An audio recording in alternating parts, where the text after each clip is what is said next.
প্রিয় দর্শক, সাজ্জাদ কাদিরের প্রীতি নিন, শুভেচ্ছা নিন। এই মুহূর্তে আপনাদের সামনে কথা বলতে এসেছি আরআইসি জোটের ঐক্যে একঘরে ট্রাম্প, এই প্রসঙ্গটা নিয়ে আপনাদের সামনে কথা বলবো।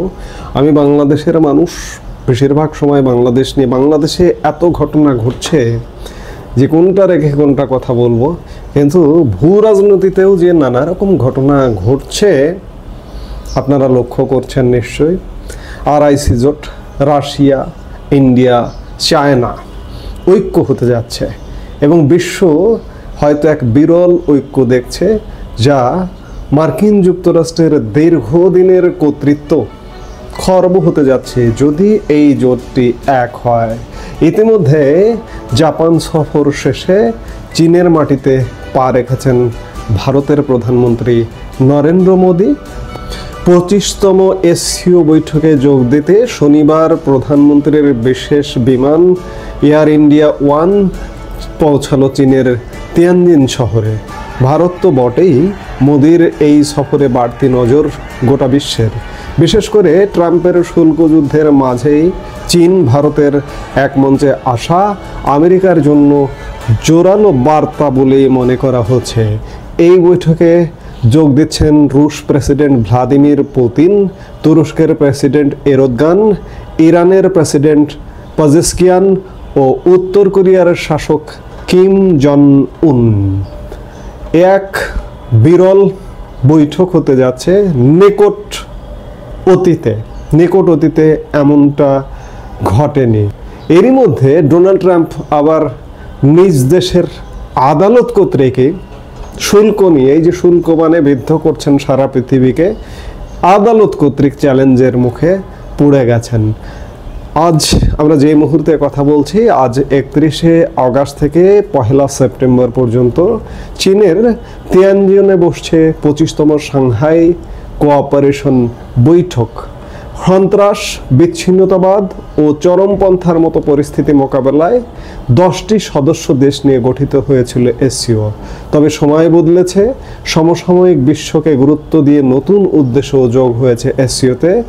শুল্কের খাঁড়া হাতে বিশ্বজুড়ে মার্কিন দাদাগিরির মাঝে আজ রোববার এক মঞ্চে বসছেন চীনের president Xi Jinping, Vladimir Putin, Narendra Modi, তুরস্কের এরদোগান, ইরানের পেজেশকিয়ান, উত্তর কোরিয়ার শাসক কিম জং উনরা। অনুমান করা হচ্ছে নিজেদের মধ্যকার সমস্যাকে পেছনে ফেলে বৃহত্তর স্বার্থে এই মঞ্চ থেকে একত্রে চলার শপথ বাক্য পাঠ করতে পারেন এশীয় নেতারা। সেক্ষেত্রে আমেরিকাকে পাশ কাটিয়ে বিশ্ব দেখবে গ্লোবাল সাউথের জয় ধ্বনি। যে আপনারা ইতিমধ্যেই দেখছেন বা উপলব্ধি করছেন যে দ্বিতীয়বার ক্ষমতায় আসার পর শুল্কের অস্ত্র হাতে দাপাদাপি শুরু করেছেন মার্কিন প্রেসিডেন্ট ডোনাল্ড ট্রাম্প। রুশ তেলের অজুহাতে ভারতের উপর চেপেছে 50% শুল্কের কোপ। ইউক্রেনের যুদ্ধের জেরে লাগাতার রাশিয়াকেও শাসানি দেওয়া হচ্ছে। এমনকি এক দফা শুল্ক যুদ্ধের পর বিরল খনিজ রপ্তানি না করলে চীনের উপরও 200% শুল্ক চাপানোর হুমকি দিয়েছেন ডোনাল্ড ট্রাম্প। ইচ্ছে মতো নিষেধাজ্ঞা ও শুল্কের খামখেয়ালিপনায় ট্রাম্পের উপর বীতশ্রদ্ধ এশীয় দেশগুলো। বাণিজ্য ক্ষেত্রে আমেরিকার এই আধিপত্যকে চ্যালেঞ্জ ছুড়তে গ্লোবাল সাউথ গুরুত্বপূর্ণ ভূমিকা নিতে পারে বলে মনে করা হচ্ছে। এখানে উল্লেখ করা প্রয়োজন যে এক সময় ভারত এবং চীনের সম্পর্কে চিড় ধরলেও আমেরিকান শুল্ক বোমা এই দুই দেশকে এক করে ফেলেছে।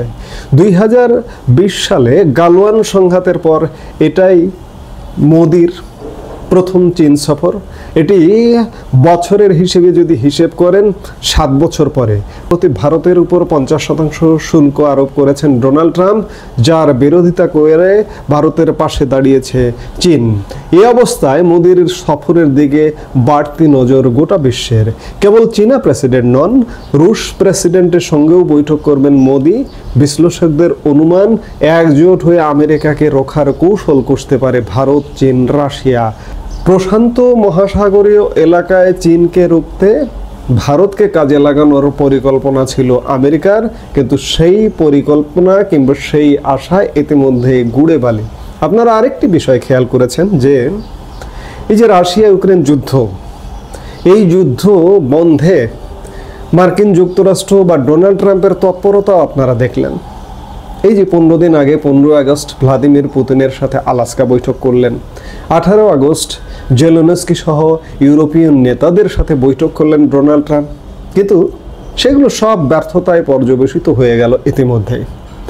আর এই যে যখন চীনে এসসিও বৈঠকে নরেন্দ্র মোদী যোগ দিয়েছেন, ইউক্রেনের প্রেসিডেন্ট ভ্লাদিমির জেলেনস্কি এই যোগ দেওয়াকে ইতিবাচক হিসেবে দেখছেন, কারণ প্রধানমন্ত্রী নরেন্দ্র মোদীর সাথে রাশিয়ান প্রেসিডেন্ট ভ্লাদিমির পুতিনের বৈঠক হতে যাচ্ছে।